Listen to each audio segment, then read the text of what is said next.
Caroline Fiat. Bonjour, Ça va? Bonne année à toi. bonne année, meilleurs vœux à tout le monde et surtout des vœux de bonne santé. T'as été raisonnable? Non, Pas trop je ne suis emmerdé, jamais. pas trop emmerdé en ce début d'année? Euh, si- non, mais ça a été, déjà que ça a été une fin d'année un peu bizarre. Je me suis autoconfinée avec ma famille. Et puis, quand on a eu le droit de se déconfiner, je suis revenue à l'Assemblée, tu vois. Ouais. Bon, merci Caroline d'avoir accepté mon invitation. Je ne te présente plus. Je t'invite souvent dans la midinale parce que tu nous apportes ton éclairage, notamment sur les questions de santé. Je vais le faire un peu quand même. Tu es députée de la France Insoumise. Tu es avant tout une soignante. Je viens de le dire. Tu étais aide-soignante. Tu es aide-soignante de profession. Tu avais même repris du service à plusieurs reprises depuis le début de la crise sanitaire. Tu as suivi évidemment les débats à l'Assemblée nationale qui ont lieu en ce moment. On a suivi, nous, les débats lundi soir et hier soir. Vous avez mis d'ailleurs les députés de la majorité en minorité sur la question du pass vaccinal. Vous êtes contre la France insoumise, on va y revenir. Mais d'abord, le président Emmanuel Macron, évidemment, livre une interview ce matin dans Le Parisien où il dit vouloir emmerder les non-vaccinés. C'est pour ça que je te demandais si tu te sentais emmerdé. Il les juge irresponsables et il conteste leur citoyenneté. Des propos qui ont perturbé encore hier soir l'examen du texte à l'Assemblée nationale qui va revenir ce soir ou cette nuit, vous allez sans doute vous coucher tard. Comment tu as réagi à la découverte de ces propos d'Emmanuel Macron, du président de la République? Moi, je l'avais entendu en fin d'année où il avait fait un mea culpa, que quand il était arrivé, il ne savait pas trop ce que c'était être président de la République. Et il avait pu avoir des propos qui auraient pu choquer les gens et il en était désolé. Donc on s'était dit, bon, il a peut-être appris quelque chose et il est désolé de nous avoir traités de rien, peut-être. Mais t'es dit, peut-être que ces députés sont peut-être désolés de m'avoir traité de bâcon à dos aussi. Bon, bah voilà, hein. Ces excuses n'ont pas duré longtemps parce qu'aujourd'hui, il est là pour emmerder une partie des Français. Un président est là pour gouverner tous les Français. Tous. Ce qu'on a expliqué hier. Moi, je suis là pour représenter tous les Français, qu'ils aient voté ou non pour moi. Donc, on fait toujours attention de représenter notre fonction. Mais je crois que le pire dans tout ce qu'il a dit, c'est le fait de dire que lorsque l'on est irresponsable, on n'est plus citoyen. Après la déchéance de nationalité, on a la déchéance de citoyenneté. Non, mais je ne sais pas jusqu'où on va aller. Et moi, je trouve ça mais gravissime. Parce que le vaccin serait obligatoire. Et que là, il se fâche par rapport à des gens qui vont contre la loi et contre une obligation. Mais là, je rappelle que le vaccin n'est pas C'est ce que obligatoire. tu penses, c'est-à-dire qu'à la limite, il devrait aller jusqu'au bout de son raisonnement, être cohérent et il aurait dû rendre obligatoire le pass vaccinal, l'obligation vaccinale, pardon. C'est pour ça que nous, on vote contre le pass vaccinal, parce que c'est une obligation déguisée et qu'ils n'arrêtent pas de crier partout qu'on ne peut pas le rendre obligatoire. Et que l'OMS le rappelle, que rendre ce vaccin obligatoire serait une erreur. Il faut convaincre plutôt que contraindre. Comment on Et comprend justement aujourd'hui? On voit bien que le problème, il est qu'il y a une partie de la population qui soit n'y a pas accès dans les déserts médicaux, soit n'y a pas forcément compris l'intérêt, ceux qui sont clairement plutôt anti-vax. Comment on finit par convaincre ces 5 millions de personnes qui y sont éligibles? C'est 10%, je crois, de la population éligible française au vaccin. voilà, il y a une partie, une petite, hein, qu'on ne convaincra pas. Donc celle-là, c'est pas là. Il y a une partie qu'on peut encore aller rencontrer et discuter avec eux. Et je pense que ceux-là, en leur disant qu'on les emmerde et qu'ils ne sont pas citoyens, aller les convaincre maintenant, ça, c'est pas gagné. Et moi, je n'arrête pas de le dire depuis le début, que c'est des personnes qui ne font plus confiance en la parole politique et que ce n'est pas aux politiques d'aller convaincre. C'est des personnes qui nous expliquent que oui, mais il nous a dit qu'il ne fallait pas mettre le masque, et après il fallait porter le masque, et il nous a dit que on avait des masques alors qu'on n'avait pas de masque. Ils ont tellement menti aux gens que maintenant, quand voulez-vous que ces gens leur fassent confiance? Il y a une défiance en la parole politique et je ne pense pas que ce soit la parole politique qui donne confiance en ces gens. Et donc, il y a des gens qui arrivent derrière, non politiques, et qui arrivent à leur faire entendre des choses relativement Et absurdes parfois justement, quand Caroline, j'entends tu as les raison arguments. sans doute de dire que la parole politique a été démonétisée, mais le problème, c'est qu'aujourd'hui, y compris la parole des scientifiques a été démonétisée. Quand les scientifiques nous expliquent que 80% des hospitalisations des personnes qui sont en réanimation aujourd'hui sont des non-vaccinés et que le reste des 20%, c'est plutôt des personnes immunodéprimées, c'est quand même un indicateur. Le vaccin empêche les formes graves du virus. Alors, je suis tout à fait d'accord. C'est pour ça que moi, j'incite tout le monde à aller se faire vacciner. J'ai vu les personnes dans les lits de réanimation atteintes de la Covid et que personne n'a envie d'être dans cette situation et qu'il vaut mieux être vacciné pour ne pas aller en réanimation et certainement pas avec l'excuse parce que les soignants sont fatigués, c'est pas ça, hein. Ils Mmh. sont fatigués, mais parce que ça fait 20 ans qu'on leur supprime les moyens, hein. Ça, c'est un surplus. L'épidémie, c'est un plus. Mais personne n'a envie de vivre une séance en réanimation. Donc, vaccinez-vous parce que non, ça n'arrive pas qu'aux autres. Tout le monde est susceptible d'y aller. Mmh. Même à 30 ans, grand sportif, vous pouvez vous retrouver en réanimation Covid. Et là, plus avec Omicron qui tape sur tout le monde, quand avant le taux d'incidence était très bas à 50 pour 100 000, là, on a des taux d'incidence très élevés. On est à 300 000 cas de contamination par jour. Autant vous dire que c'est une contamination toutes les 2 secondes. Pour ne pas l'avoir, j'ai envie de dire, il faut vivre comme un ermite au fond de sa cabane dans un jardin. Et encore que, je ne suis même pas sûre que vous passiez à côté. Voilà, donc c'est pour se protéger de formes graves, voire pire, de finir entre quatre planches. Et ça, je ne pense pas que les gens en aient envie.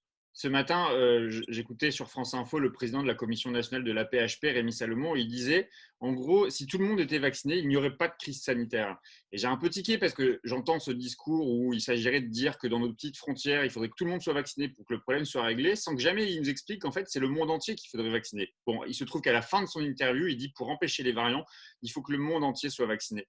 Pourquoi ça, pourquoi ça ne fait pas partie de la stratégie? Alors vous le dites à la France insoumise, mais pourquoi ça semble ne pas être un sujet, alors que les épidémiologistes expliquent que tant que le monde entier ne sera pas vacciné, les variants reviendront. Je ne sais pas, ils ont peut-être envie de mettre de l'argent pour les pays pauvres. Moi, je ne vois plus que ça, hein, parce que en France, ils se font plaisir en disant que c'est le troisième pays à envoyer le plus de doses dans les pays les plus pauvres.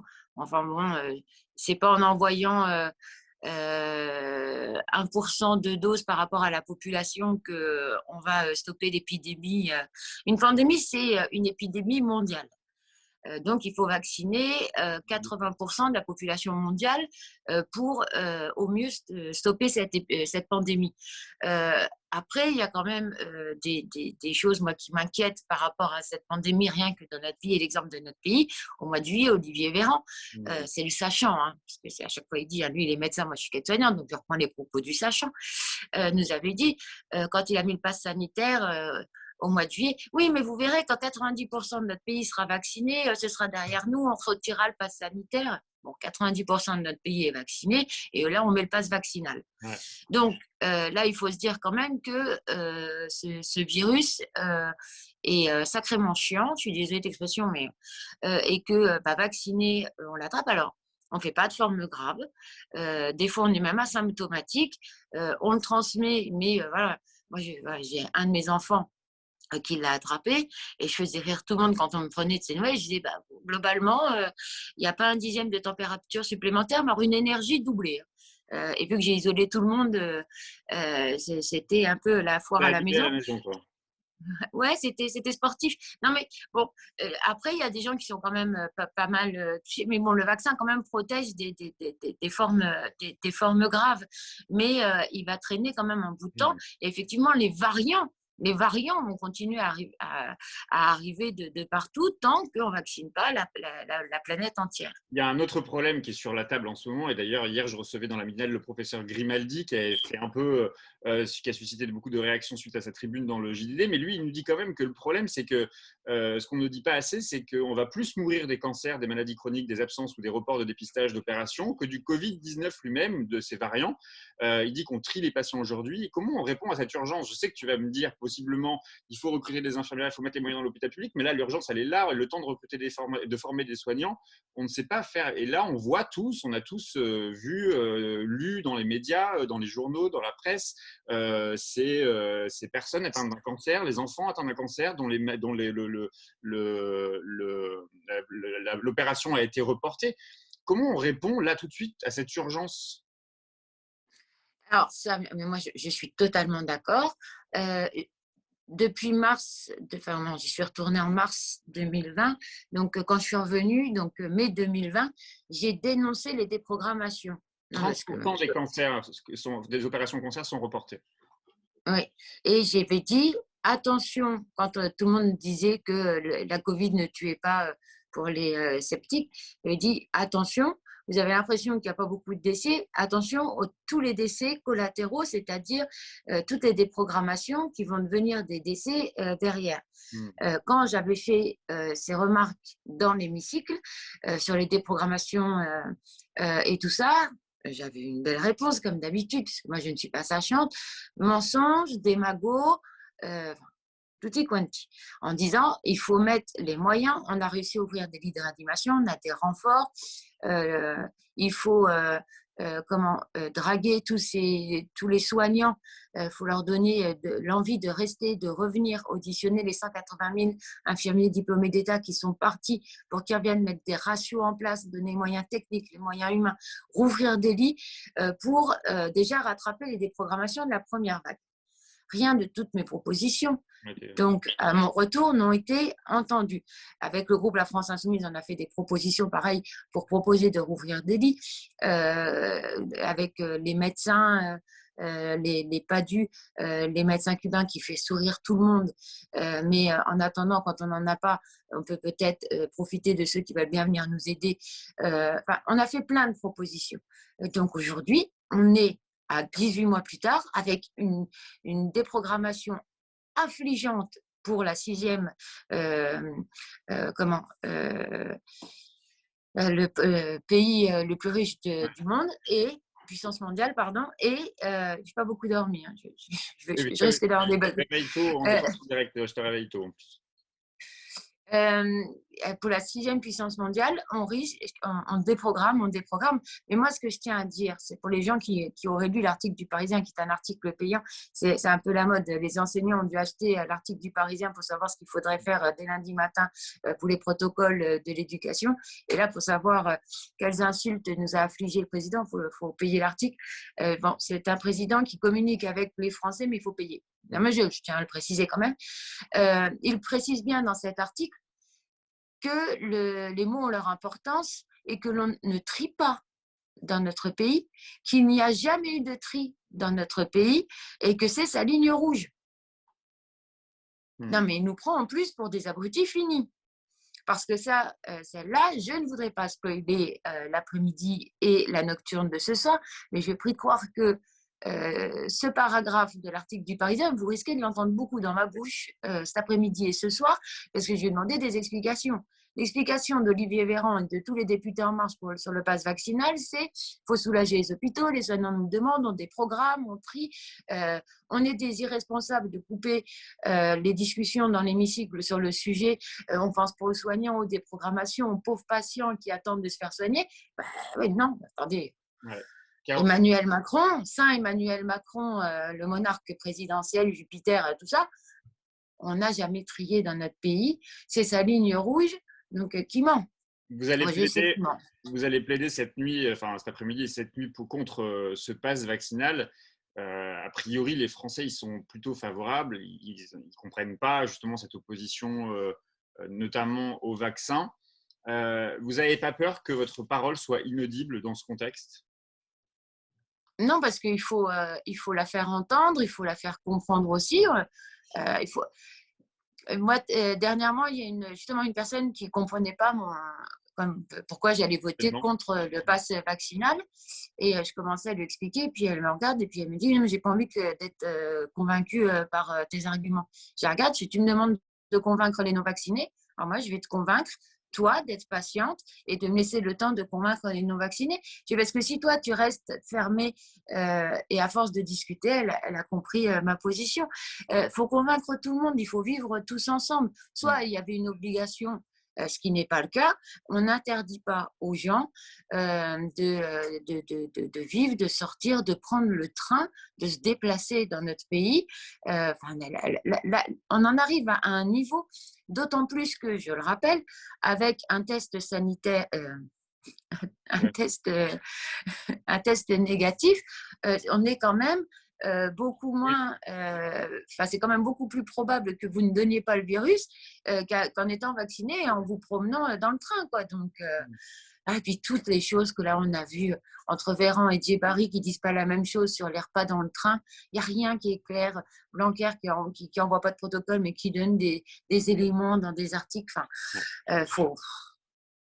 Bon, j'ai une dernière question pour toi, Caroline, qui est une autre question sanitaire. On a appris en début de semaine que le gouvernement avait signé un décret visant à interdire la commercialisation de la fleur de cannabis. Pourtant, de plus en plus de malades dont parfois les traitements ne soignent plus ou en tout cas n'apaisent pas les douleurs ont recours justement à ces fleurs ou parfois recours à des formes d'huiles essentielles, je crois, qui restent autorisées pour le moment pour la peine. Mais toi, la soignante, qu'est-ce que tu penses de ce débat sur le CBD ? Moi, je pense qu'aujourd'hui, en commission pour notre niche parlementaire, on propose de légaliser, tout simplement parce que Légaliser le cannabis, hein, c'est ce que vous allez faire cet oui, après-midi. de légaliser le cannabis parce que on a trop discuté. Il y a des consommateurs, même si pour Emmanuel Macron, s'il n'y a plus de consommateurs, il n'y aura plus de vendeurs. C'est bien connu. S'il y a plus de pauvres, il n'y aura plus de pauvreté. S'il n'y a plus de chômeurs, il n'y aura plus de chômage. Mais il faut régler autre chose. Il y a des dangers. Et c'est pas quelque chose d'anodin. Mais enfin, dans notre pays, j'ai jamais vu qu'on arrêtait le tabac et encore moins l'alcool. Donc, faut légaliser, il faut encadrer, il faut que ce soit vendu par des personnes formées qui savent envoyer des messages de prévention plutôt qu'à la sauvette au coin d'une rue par des personnes. J'entends ce que tu dis sur la légalisation du cannabis. Moi, je t'interrogeais aussi sur justement l'aspect thérapeutique de la fleur de cannabis qui n'est pas une drogue. Oui, non, mais je vous dis, on marche sur la tête avec eux. Il ferait mieux d'interdire des choses beaucoup plus dangereuses telles que le glyphosate. Mmh. Eh ben, merci Caroline de t'être levée si tôt pour nous parler dans la midinale. Et bon courage pour Et les pour débats. la midinale, je suis prête à tout. Bah, c'est sympa. Allez, encore une fois, une très belle année à toi et bon débat cet après-midi et cette nuit. Bon courage à tout le monde et prenez soin de vous. Merci Caroline.